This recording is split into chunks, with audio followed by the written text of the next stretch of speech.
Assalamualaikum Ustaz. Ya, pertanyaan selanjutnya, apakah akal itu bertingkat sebagaimana yang disampaikan oleh Ibnu Sina dan Al-Farabi?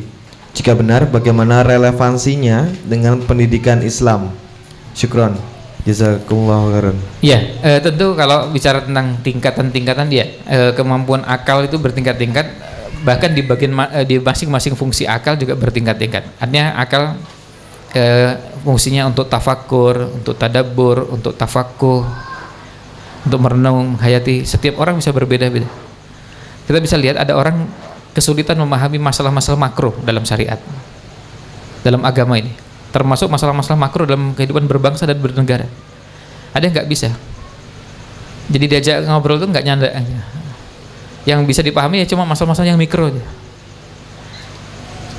Syariat itu kan ada yang ini pembagian di kalangan para ulama, ada yang namanya usul dan ada yang namanya furu'. Maka ada yang namanya usuluddin, furu'uddin. Ada yang jadi pokok-pokok agama dan nanti ada cabang-cabangnya. Ada yang kalau membahas masalah bagaimana caranya berwudu, menggerakkan tangan dalam sholat, kemudian bacaan sholat, itu mudah mencernanya.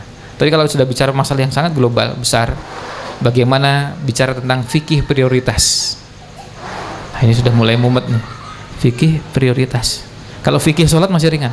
Kalau fikih prioritas artinya pada saat kita memilih pilihan, mempertimbangkan ini dan ini karena prioritasnya ini kan perlu melibatkan banyak ilmu.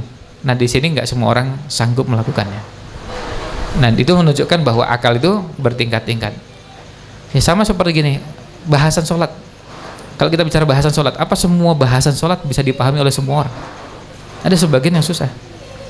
Maka Imam Bukhari di Sahihnya, di Sahih Bukhari, di Kitabul Ilmi, babnya babu man khassa bil ilmi qauman duna qaumin karohiyata alla yafham. Bab tentang bolehnya kita mengkhususkan ilmu itu cuma untuk ke sebagian dan tidak disampaikan ke sebagian yang lain, karena dikhawatirkan mereka nggak paham. Ada yang dijelaskan tuh nggak nyanda. Misalnya gini, kalau dijelaskan tentang sholat, ada sebagian tempat, sebagian masyarakat, sebagian orang kalau dijelaskan tentang tata cara sholat, mereka inginnya yang praktis saja. Ya, bahkan kadang-kadang, udah Ustadz gimana itu? Kan begitu. Kalau dijelaskan misalnya begini, Ustadz, safar itu, kalau misalnya kita ke Jakarta, kalau kita safar apa boleh mulai mengkosor sholat dari rumah atau sudah berangkat baru boleh, dan batasnya di mana? Kemudian berapa harinya? Kemudian, nah pertanyaannya sebenarnya itu aktivitas harian yang biasa sering kita temukan pada sebagian musafir. Pada saat dijelaskan, ada yang kalau dijelaskan minta penjelasannya ringkas saja. Ya kalau nanti dari rumah kalau mau mengkosor sholat, ada yang minta penjelasannya ringkas saja. Boleh apa enggak gitu. Tapi kalau mendapatkan penjelasan begini, kalau sebagian ulama, jumhur ulama berpendapat bahwa safar itu baru boleh dilakukan ketika sudah meninggalkan rumah-rumah yang berada di sekitar tempat tinggalnya, atau itu kalau misalnya kampung, kotanya, berarti sampai sudah keluar kota. Nah dasarnya adalah hadis ini. Kemudian jarak safar itu kalau melihat pada hadis ini, ada yang mengatakan bahwa ini sekian farsah, sekian burud. Lalu disimpulkan oleh sebagian ulama, kalau dalam kitab ensiklopedia sholat itu paling tidak ada 3 pendapat. Pertama 72, sekian. Yang pertama 78, sekian. Yang ketiga 80,64 km. Nah dari 3 pendapat ini kemudian Syekh bin Baz dijelaskan semua. Dijelaskan banyak sekali, terus kok susah sekali. Udah ringkasnya gimana sih? Ke Solo tuh boleh kosor apa enggak gitu ya? Kan kesuwen gitu mendapatkan penjelasan begitu. Enggak semua orang sabar. Enggak semua orang bisa diajak ngobrol sampai bahasan-bahasan yang serius dan detail. Dan enggak semua orang kuat diajak membahas sebuah bahasan dalam tingkat kedalaman yang sangat rumit. Nah, ini membutuhkan apa? Membutuhkan kesabaran, membutuhkan ketelatenan, membutuhkan macam-macam. Nah, termasuk kemampuannya. Ada yang kalau sudah nggak nyambung, nah itu makanya kalau kita lihat di beberapa tempat, termasuk di beberapa pengajian, Kalau ada yang ngikuti materi terus kemudian sudah mulai nggak nyambung, kenapa ada yang cepat ngantuk? Karena udah nggak nyambung. Begitu dijelaskan begini udah mulai nggak nyambung. Ini ada istilah, ada kosakata, ada pemahaman yang nggak dipahami, muncul istilah lagi, lama-kelamaan ini daripada gini. Kalau sekarang kan sebenarnya ada alternatifnya ya, pegang HP dia terus buka yang lain. Nah tapi kalau di beberapa tempat yang nggak menggunakan HP kan mulai ngantuk karena beberapa istilah nggak dipahami, beberapa bahasan nggak dipahami, akhirnya apa? Akhirnya nggak bisa masuk ke bahasan itu. Dan itu bukan cuma kita, orang-orang pada level-level tertentu juga begitu. Saya bertemu mahasiswa S2 yang mahasiswa S2 yang kuliah di Riyadh. Beliau ini termasuk 5 lulusan terbaik S1 di LIPIA, Lembaga Ilmu Pengetahuan Islam dan Bahasa Arab, Jakarta. Cabangnya Universitas Islam Imam Muhammad bin Saud Riyadh. Beliau 5 lulusan terbaik di LIPIA. Lanjut ke Riyadh S2. Beliau bilang, saya pertama kali masuk tuh dengar dosen ngomong nggak paham. Dosen ngomong apa? Bukan karena nggak paham bahasa Arabnya. Beliau sehari-hari selama kuliah di LIPIA pakai bahasa Arab. Cuma karena beberapa bahasan tuh belum pernah dapat. Jadi dosen ngomong ini ngomong apa gitu. Karena bahasan-bahasannya belum pernah dapat. Bahasan-bahasan itu belum pernah didapatkan sebelumnya. Akhirnya apa? Akhirnya bangunan ilmu yang mengantarkan ke sana nggak nyampe, tangga-tangganya nggak ada.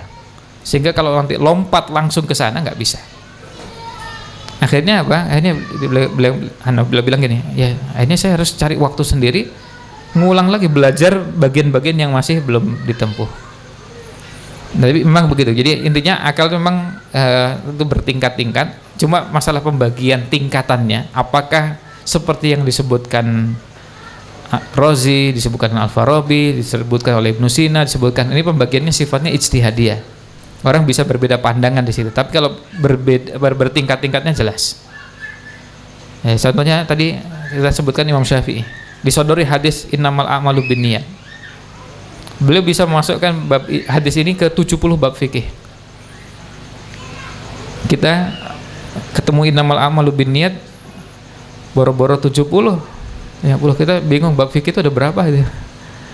Kan beliau bisa membahas sampai 70 karena penguasaan beliau sudah luar biasa dalamnya.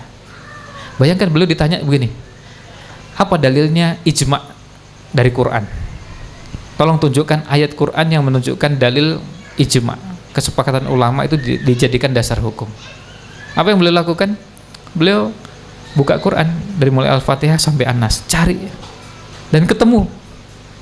Coba kalau kita buka Quran, cari, kan hampir bisa dipastikan nggak ketemu dia. Ya, itu kan berarti persoalannya bukan Qurannya sama kok. Nah, beliau kok bisa nemukan, kita nggak bisa nemukan. Nah, ini berarti memang ada kemampuan akal yang berbeda. Kenapa kok beliau dapat, kita nggak dapat?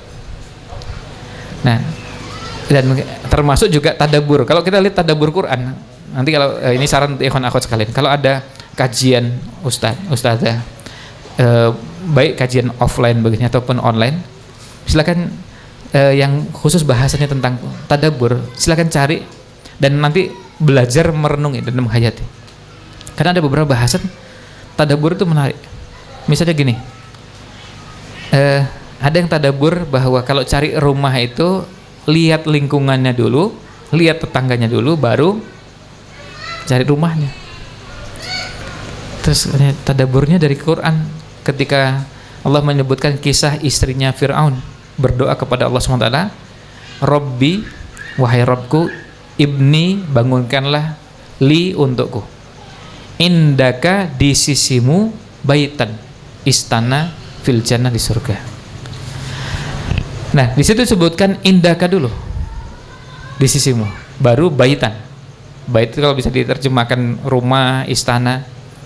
Yang dicari itu apa?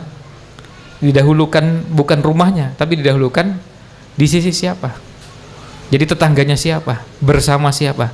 Nah, itu dijadikan dalil bahwa kalau cari rumah, cari dulu lingkungannya, cari dulu tetangga-tetangganya, baru rumahnya. Nah, tadabbur seperti itu ayatnya bisa jadi selama ini sudah kita baca, tapi kok bisa ada yang sampai ke situ. Nah, ini berkaitan dengan kemampuannya. Jadi itu yang menunjukkan tingkatan-tingkatannya. Allah. Baik, jazakallah khairan katsiran kepada Ustadz Ridwan Hamidi